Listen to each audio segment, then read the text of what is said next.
창세기 백문백답 95번째 시간, 창조에 대한 다양한 해석 28번째, 구원론 3번째, 하나님의 택하심, 공의, 그리고 구원의 목적입니다. 여러분의 구독, 좋아요, 알림, 댓글은 큰 힘이 됩니다. 안녕하세요, 김홍석입니다. 이번 시간에는요, 하나님께서 구원하실 자를 미리 택하셨다면 그것이 어떻게 공의로운가, 또 그런 구원의 목적에 대해서 살펴보고자 합니다. 하나님의 택하심, 로마서 9장은 그 자식들이 아직 나지도 아니하고 무슨 선이나 악을 행하지 아니한 때에 택하심을 따라되는 하나님의 뜻이 행위로 말미암지 않고 오직 부르심으로 말미암아 서게 하려 하사. 그래서 야곱과 에서를 태어나기 전에 이미 야곱을 택하셨다고 말씀하시고요. 에베소 1장 4절 5절 말씀, 그 창세전에 그리스도 안에서 우리를 택하셨다, 그 기쁘신 뜻대로 우리를 예정하셨다고 분명히 말씀하시고요. 이 하나님의 택하심이죠. 또 계시록 말씀에 보면요, 13장 8절에 죽임을 당한 어린 양의 생명책에 창세 이후로 농명되지 못하고 이 땅에 사는 자들은 다 짐승에 경배하라, 이 말씀이 있고, 또 17장 8절 말씀에도 창세 이후로 생명책에 농명되지 못한 자들이 이전에 있었다가 시방 없으나 장차 나올 짐승을 보고, 이런 표현이 있죠. 옥스퍼드 원어 성경 대전은 여기에 대해서 이렇게 주석하죠. 이 말씀의 의미는 성도들의 이름이 어린 양의 생명책에 기록된 것은 언제냐? 이미 창세전에 일어난 것이라, 이런 의미를 나타낸다고 분명하게 주석하고 있습니다. 자, 창세전에 이미 우리를 택하셨다는 에베소 1장 4절 말씀과 또 계시록 13장 8절 10장 8절 말씀은 서로 그 의미를 분명하게 서로 증명해 주죠. 그렇기 때문에 생명책에 기록된 것이 창세전이다 라고 하는 말씀이 하나님께서 우리를 창세전에 택하셨다, 그렇기 때문에 이게 가능해지는 거죠. 서로 보증해 주고 있습니다. 성경은 패하지 못한다고 말씀하잖아요. 성경 말씀에 따르면 하나님께서 미리 선택하셔서 구원받는다, 그러니까 믿게 된다, 믿음을 가지게 된다. 그렇다면 따라서 하나님께서 선택하지 아니하셨다면 구원받지 못한다, 즉 믿지 않게 된다는 것이 되지 않습니까? 이 말씀에서 우리는 하나님의 선택과 공의 문제와 인간의 자유의지와 책임 문제를 만나게 됩니다. 자, 하나님의 선택에 대해 두 가지 견해가 있습니다. 무조건적 선택과 조건적 선택인데요. 무조건적 선택은 하나님께서는 인간의 반응이나 능력에 근거하지 않으면 무조건적 오직 하나님만이 그 과정을 주장하신다는 의미입니다. 어거스틴이나 칼빈 이런 분이 이렇게 생각하시죠. 그렇게 믿고 계십니다.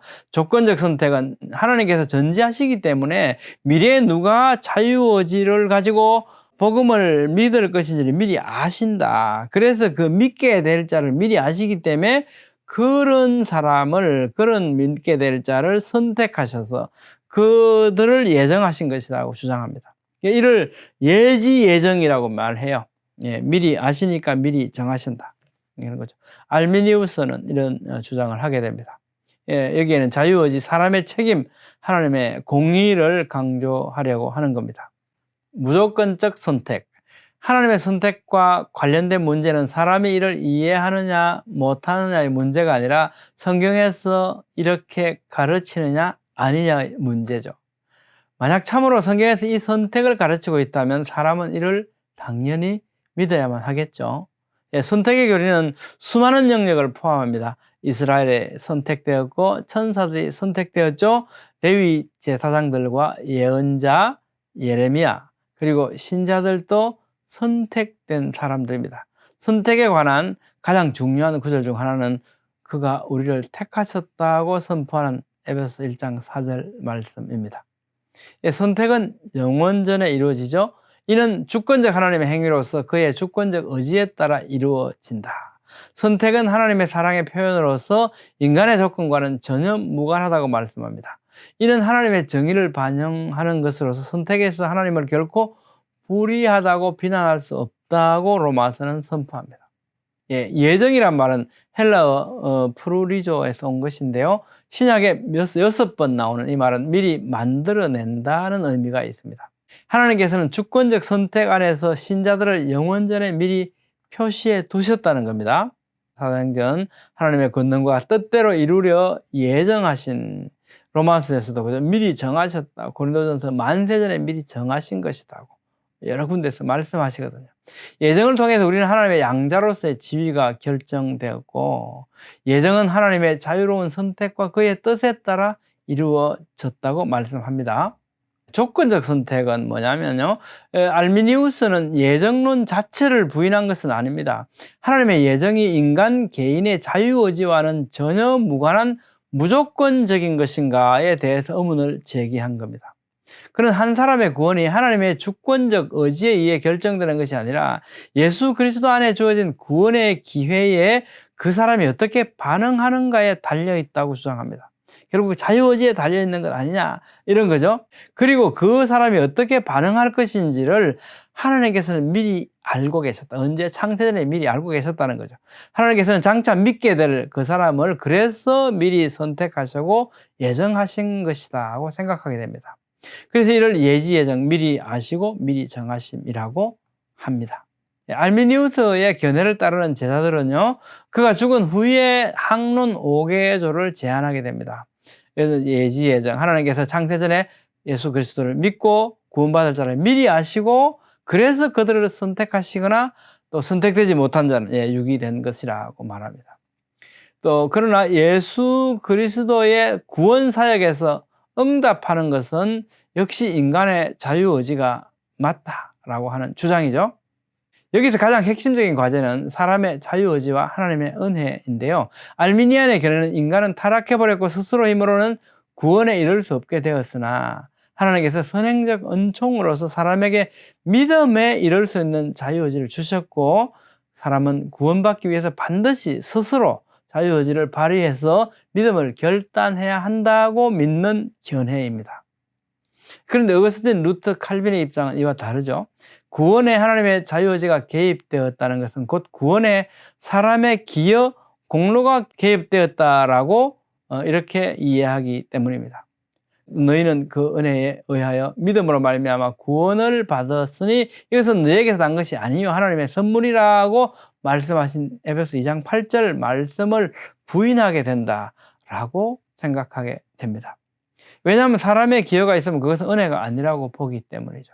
그래서 이 자유의지를 철저하게 배격하게 되는 겁니다. 무슨 말씀이냐면 구원에 있어서는 사람이 자유의지를 발휘해서 스스로 선택할 수 있는 것이 아니다라고 말하는 겁니다. 그리하여 조건적 선택을 포함한 알미니안의 항론 5개조에 대해서 도르트 회의를 개최하게 되고, 그 결과 칼빈주의 5대 강령으로 알려진 튤립 교리가 다음과 같이 확립됩니다. 이 튤립 교리는 실제로 칼빈이 세운 것은 아니죠. 전적 타락. 구원에서 인간의 공로는 전혀 없다. 자유의지를 발휘할 여지가 없다는 거죠. 무조건적 선택. 구원은 하나님의 주권에 의한 무조건적인 선택이다. 결국 예지 예정이 아니라 절대 예정이라고 하는 주장입니다. 무조건적 선택에 대한 질문들을 우리는 생각해 볼 수 있겠죠. 그런데 또 그것을 교리적으로 말씀의 근거에서 설명해 내기도 합니다. 우리는 무조건적 선택에 대해 다음과 같이 질문해 볼 수 있습니다. 구원이 무조건적 선택에 의한 것이라면 택함받지 못한 사람들이 믿지 않는 것에 대한 책임을 어떻게 그 사람에게 물을 수 있을 것인가 라는 겁니다. 선택된 자가 있으면 유기된 자가 있다는 것인데 그것은 불공정한 것이 아닌가라는 거죠. 무조건적 선택은요, 분명히 말씀에 근거하고 있습니다. 그런데 조건적 선택 또한 합리적이라고 생각되기도 합니다. 자, 그러면 인간의 책임이 면제되어야 하지 않는가에 대해서는 이렇게 대답하죠. 폴 앤서는 다음과 같이 대답합니다. 모든 성경 구절에서는 사람들에게 믿을 것을 명령하는데 이것은 인간에게 책임이 있음을 보여주는 충분한 증거가 된다. 주 예수를 믿으라. 그리하면 너와 내 집이 구원을 얻으리라. 요한복음 3장 18절. 믿지 아니하는 자는 하나님의 독생자의 이름을 믿지 아니함으로 벌써 심판을 받은 것이다. 그러니까 믿으라. 믿지 않는 것은 인간에게 책임이 있다는 거죠. 요한복음 3장 36절. 아들을 믿는 자에게 영생이 있고 아들에게 순종하지 아니하는 자는 영생을 보지 못하고 도리어 하나님의 진노가 그 위에 머물러 있다. 요한복음 6장 37절. 아버지께서 내게 주시는 자는 다 내게로 올 것이요 내게 오는 자는 내게 결코 내쫓지 아니하리라. 선택과 예정이 인간의 책임을 면제하지는 않는다.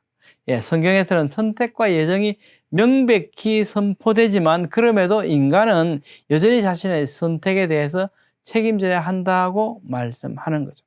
믿지 않은 선택을 했다면 그것은 너희 책임이다라고 말씀한다는 겁니다. 사실 좀 어렵죠. 그런데도 불구하고 성경은 분명히 그렇게 말씀합니다. 요한복음 6장 40절 믿는 자마다 영생을 얻는 이것이다. 사도행전에서도 주 예수를 믿으라 그리하면 너와 내 집이 구원을 얻을 것이다. 성경은 결코 인간이 선택받지 않았거나 예정받지 않았기 때문에 죄에 빠진다고 가르치지 않습니다. 성경에서 강조하는 바는 인간이 복음을 믿지 않기 때문에 멸망에 이른다라고 말씀하고 계신다는 겁니다. 불공정하지 않는가? 이에 대해서 포렌스는 다음과 같이 대답합니다. 로마서 9장 14절 말씀은 인간이 하나님께 불공정성을 따질 수 없다고 경고한다. 그런즉 우리가 무슨 말 하리요? 하나님께 불의가 있느냐? 그럴 수 없다고 말씀하거든요. 하나님이 어떤 자에게는 은혜를 내리시고 어떤 자는 버리신다 할지라도 이는 결코 불공정하지 않다. 왜냐하면 하나님께서는 어느 누구에게 아무 빚도 지지 않으시기 때문이죠. 이런 설명을 일명 포도원 일꾼들에 대한 비유를 생각나게 하죠. 예, 마태복음 20장입니다. 천국은 마치 품꾼을 얻어 포도원에 들여보내려고 이른 아침에 나간 집주인과 같으니 그가 하루 한 데나리온씩 품꾼들과 약속하여 포도원에 들여보내고 또 제3시에 또 제6시와 제9시에 제11시에 제11시에 온 자도 한 데나리온을 받게 되거든요. 1시간밖에 일하는데 먼저 온 자들이 와서 더 받을 줄 생각하겠죠. 저 사람은 1시간밖에 일하는데 한 데나리온 받았으니까 우리는 아침부터 했으니까 많이 주겠지. 그런데 어떻게 해요? 똑같이 주는 거죠. 나중에 온 사람들은 1시간밖에 일하지 않았는데 어떻게 이렇게 똑같이 줍니까? 라고 불만하니까 뭐라고 합니까? 내 것을 가지고 내 뜻대로 할 것이 아니냐. 내가 선함으로 내가 악하게 보내. 내가 분명히 한 데나리온 준다 그랬는데 한 데나리온 준 거 맞지 않냐? 내가 불공정하지 않지 않냐? 예, 1시간밖에 일 안 했지만 그들에게 선을 베푼 것은 내가 선을 베푼 것이지 어떻게 내가 너에게 불공정한 것이냐라고 말씀하는 겁니다. 뿐만 아니라 모든 사람들은 자발적으로 하나님으로부터 등을 돌렸다. 설사 하나님이 모든 사람에게 그의 은혜를 보이지 않기로 작정하신다고 할지라도 이 일은 결코 불공정하지 않다. 왜냐하면 모든 사람이 고의로 하나님을 배척했기 때문이다. 로마서 3장은 이렇게 말씀하죠. 깨닫는 자도 없고 하나님을 찾는 자도 없고 다 치우쳐 함께 무익하게 되고 선을 행하는 자는 없나니 하나도 없도다 라고 선포하거든요. 로마서 9장 19절 혹 내가 말하기를 그러면 하나님이 어찌하여 허물하시느냐? 누가 그 뜻을 대적하겠냐? 이렇게 할 것이다. 로마서 9장 20절에 이렇게 대답합니다. 이 사람아 내가 누구이기에 감히 하나님께 반문하느냐? 토기장이가 진흙 한 덩이로 하나는 귀히 설 그릇을 하나는 천히 설 그릇을 만들 권한이 없느냐? 멸하기로 준비된 진노의 그릇을 오래 참으심으로 관용하시고 또한 영광받기로 예비하신 바 긍휼의 그릇에 대하여 그 영광의 풍성함을 알게 하고자 하셨을지라도 무슨 말 하겠냐? 고린도전서 이렇게 말씀하죠. 하나님의 미련한 것이 사람보다 지혜 있고 하나님의 약한 것이 사람보다 강하니라. 사람이 너의 이성으로 하나님을 그렇게 판단하지 마라는 거죠. 이사야서에도 하늘이 땅보다 높음 같이 내 길은 너희 길보다 높으며 내 생각은 너희 생각보다 높으니라. 존 메가더 목사님은요 다음과 같이 대답합니다. 택하신 자들은 그들의 죄에 합당한 벌을 받지 않는다는 점에서 하나님의 긍휼하심을 입은 자라고 하는 것을 보여주고 택하심을 받지 못한 자들은 그들의 죄에 합당한 벌을 받는다는 점에서 하나님의 공의, 정의를 보여준다. 하나님께는 누구에게나 긍휼을 베푸실 의무가 없으시다. 육이 또한 그 사람에게 있는 것을 근거로 하지 않고 오직 하나님의 기뻐하시는 뜻에 따른 주권적인 행하십니다. 칼빈은 이를 두려운 교리라고 불렀다. 깊도다 하나님의 지혜와 지식의 풍성하며 그의 판단은 헤아리지 못할 것이며 그의 길은 찾지 못할 것이로다. 무조건적 선택 교리는 이와 같이 하나님의 선택, 하나님의 공의 그리고 믿지 않음에 대한 불신자의 책임에 대해서도 말씀을 근거로 하여 분명히 충분히 설명해 낼 수 있음을 알 수 있습니다. 무조건적 선택에서 전적으로 자유의지를 부정하는 것이 아니라 하나님께서 소원을 심어주심으로써 그가 자발적으로 믿음으로 나아가게 하신다고 설명합니다. 조건적 선택 교리는 하나님의 공의와 우리의 자유의지를 강조함으로써 보다 더 책임 있는 행동을 요구합니다. 우리는 창세전에 택하신 하나님의 선택과 예정에 대하여 무조건적 선택 교리와 조건적 선택 교리를 살펴보았습니다. 여러분은 어떻게 생각하십니까? 선택하셔서 구원하신 목적, 곧 창세전에 그리스도 안에서 우리를 택하사 하시려고 하셨으니 이는 왜 그러셨냐? 그가 사랑하신 자 안에서 우리에게 거저주시는 바 그의 은혜의 영광을 찬송하게 하려는 것이라. 근데 구원하신 목적은 무엇이었습니까? 결국은요, 그의 은혜의 영광을 찬송하게 하려는 것이라고 분명히 성경은 말씀합니다. 에베소 1장 모든 일을 그의 뜻의 결정대로 일하시는 이의 계획을 따라 우리가 예정을 입었다. 이는 그의 영광의 찬송이 되게 하려 하십니다. 또 그의 영광을 찬송하게 하려 하십니다. 라고 말씀하시죠. 고린도후서에서도요. 오직 그들을 대신하여 죽었다가 다시 사신 이를 위하여 살게 하려 하시려고 그가 예수 그리스도께서 모든 사람을 대신하여 죽으셨다고 말씀합니다. 사람들은 흔히 하나님이 인간을 구원하시는 주된 목적은 죄인들을 위한 것이라고 잘못 생각하기 쉽습니다. 성경은 구원이 인간 중심적인 것이 아니라 하나님의 중심적인 것임을 보여줍니다. 성경은 하나님께서 근본적으로 자신의 이름의 영광을 위하여 행하신다는 것을 정언하는 말씀들로 가득합니다. 특히 에스겔서 한번 볼까요? 이스라엘 족속아 내가 이렇게 행함은 너희를 위함이 아니요 나의 거룩한 이름을 위함이라 라고 말씀하시죠. 인간은 구원을 통해 하나님의 은혜를 경험하는 수혜자이지만 하나님의 은혜의 궁극적인 목적은 무엇입니까? 하나님의 영광입니다. 구원의 목적을 인간에게 두게 되면요, 하나님의 영광을 훼손시키는 결과가 된다고 볼 수 있습니다. 저는 이렇게 정리하겠습니다. 첫째, 하나님께서 우리를 창세전에 택하셨으며 우리는 늘 그 은혜를 기억하고 감사하며 살아야 합니다. 전적으로 우리의 믿음은 하나님의 은혜라는 거죠. 둘째로요, 구원받기 위해서 우리는 반드시 복음을 믿어야만 하죠. 우리가 복음을 믿어야 한다는 겁니다. 또한 믿을 수 있도록 우리가 전해야 하겠죠.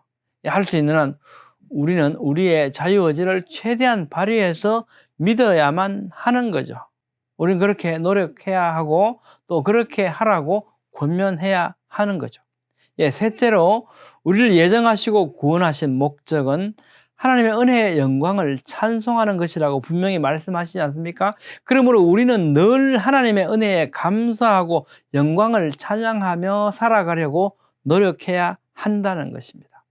자, 여러분 생각은 어떻습니까? 믿음이 전적으로 하나님의 은혜임을 아는 지식은 무엇이 중요하냐?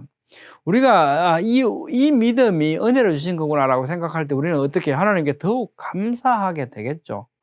내가 잘나서 믿은 게 아니구나. 이렇게, 그죠? 겸손한 모습으로 나아가게 되잖아요. 그래서 우리는 그 은혜를 더욱 감사하고 찬양하게 되겠죠.